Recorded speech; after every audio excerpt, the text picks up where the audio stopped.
G'day and welcome to this special shortcut from The Other Side Australia.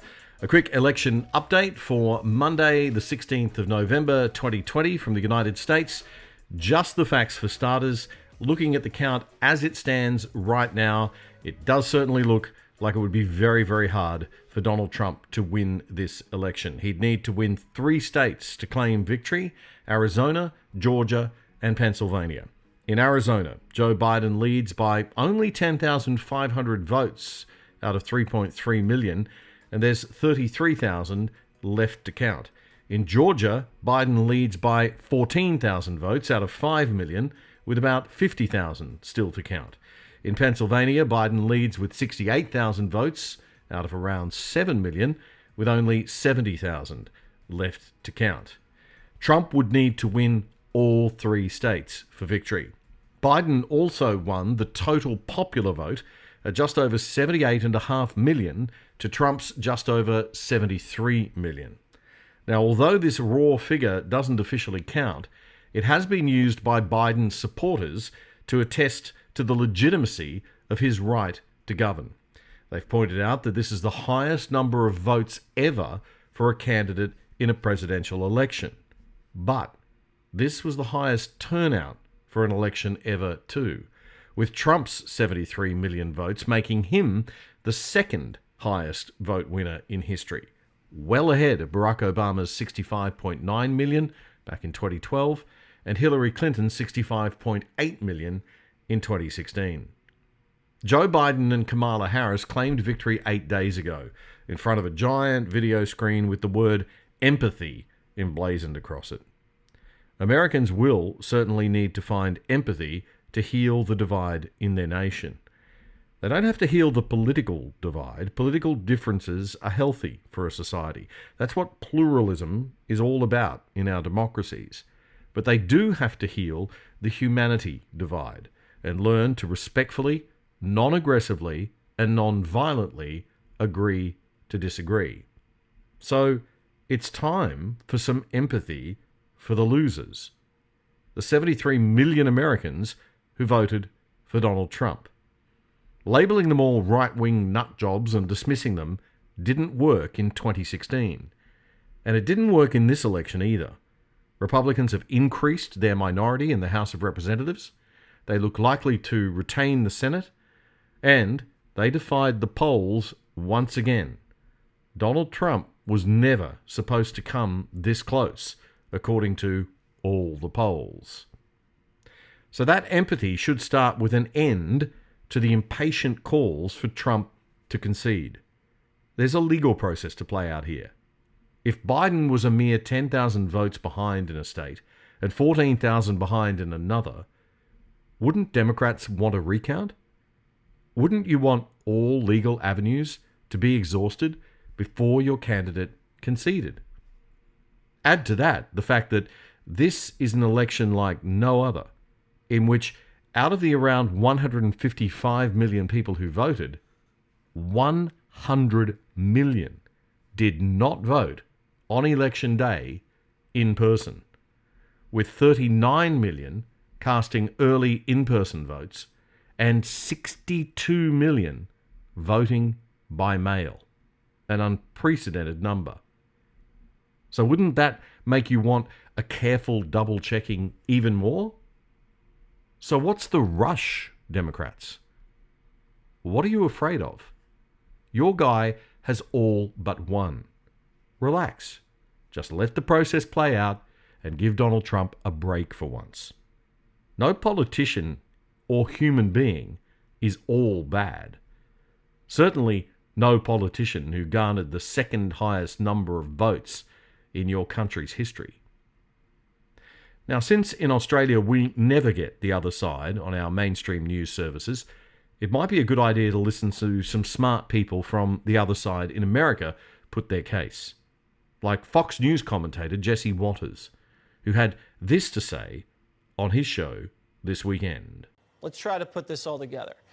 Trump was cruising to re-election. He beat Mueller, he beat impeachment, he unleashed the hottest economy on the planet. His numbers were sky high until the China virus hit. We had to shut down the economy. Then the riots exploded. Biden slept through the whole summer. But the Democrats had a plan. Hide Biden, raise money, and scare Americans into voting by mail. In the fall, Trump got sick, recovered, then smoked Joe at the second debate. The Hunter scandal broke. It got censored, but Trump was on the march. The economy shot back up, and Biden was making a lot of mistakes. He was spewing gibberish to tiny little rallies.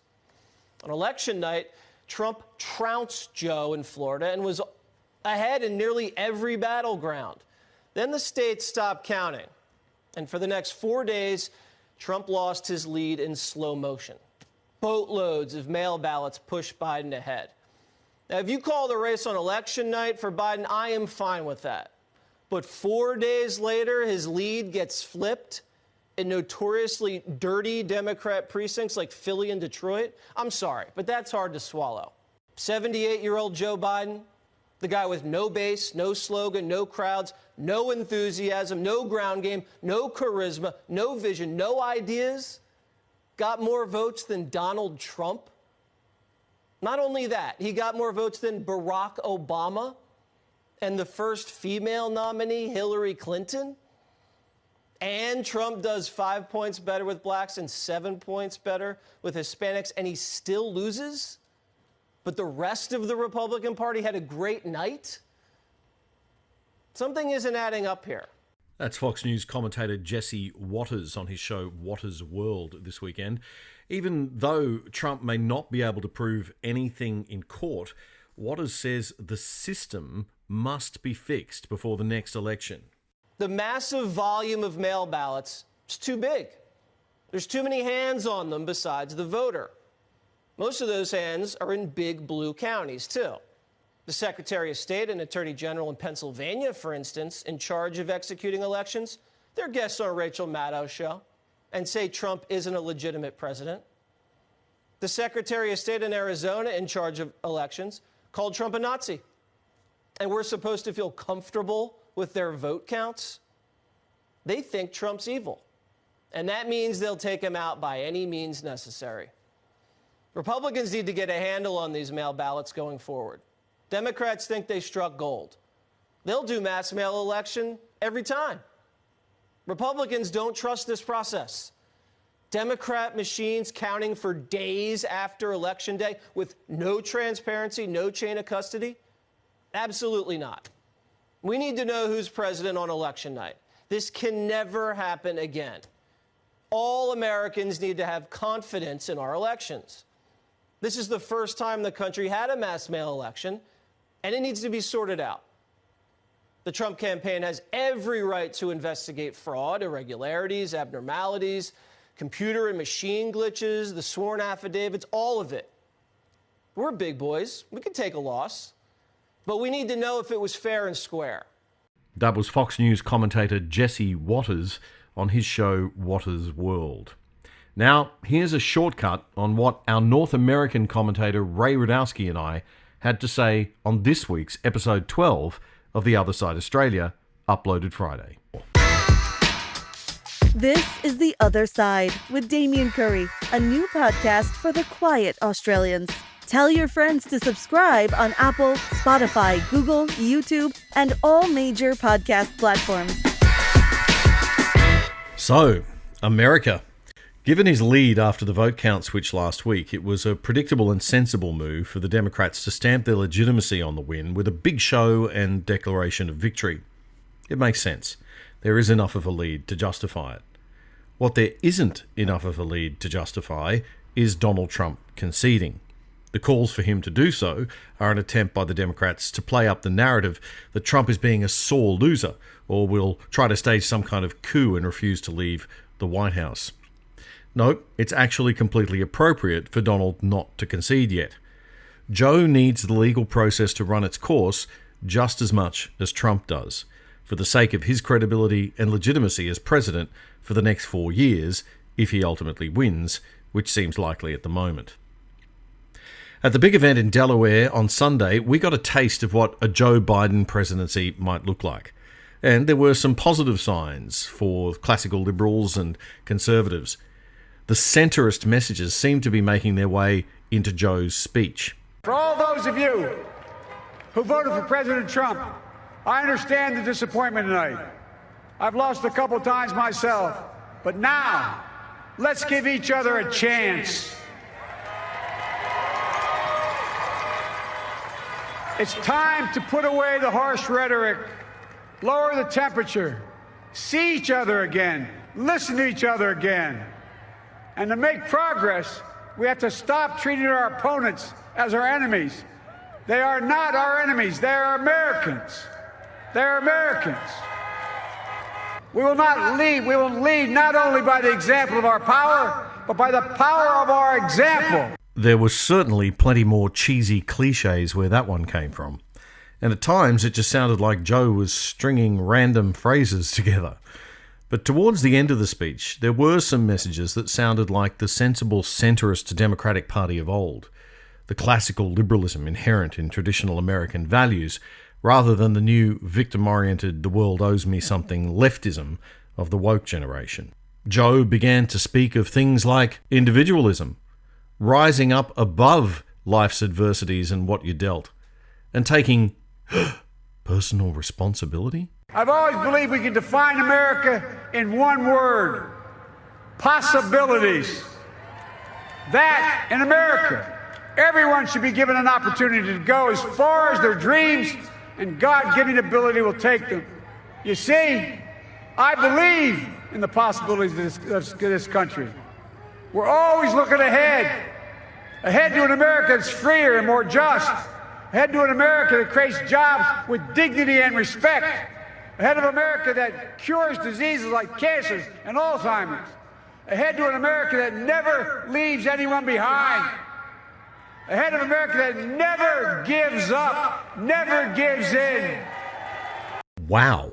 Republicans should be pleased to hear that. But the question is, will Joe have the strength to deal with the new left in the Democratic Party? Groups like the Justice Democrats, who support New York 20-something I Know How to Fix the Whole World Congresswoman AOC, Alexandra Ocasio-Cortez, who sadly got re-elected. The Bernie crowd won't like any of that personal responsibility talk. They just want to know what America will do for them, not what they can do for America. And I don't see Joe being able to hold them back and save the Democratic Party, let alone America. Especially not with one of the wokiest vice presidents ever. I mean, it's great to see a woman there at last. As a half-brown person myself, I already knew that we were quite capable, thanks, so I don't care about the colour of her skin.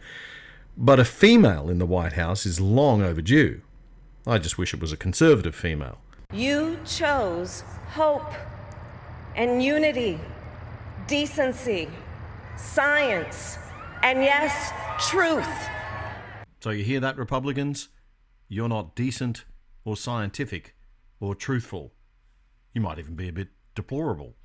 It's the same old narrative we've had from the Democrats since the early part of this decade. And it's not going to change. We're going to get 4 more years of it now because they think they won when all they really did was not lose another election.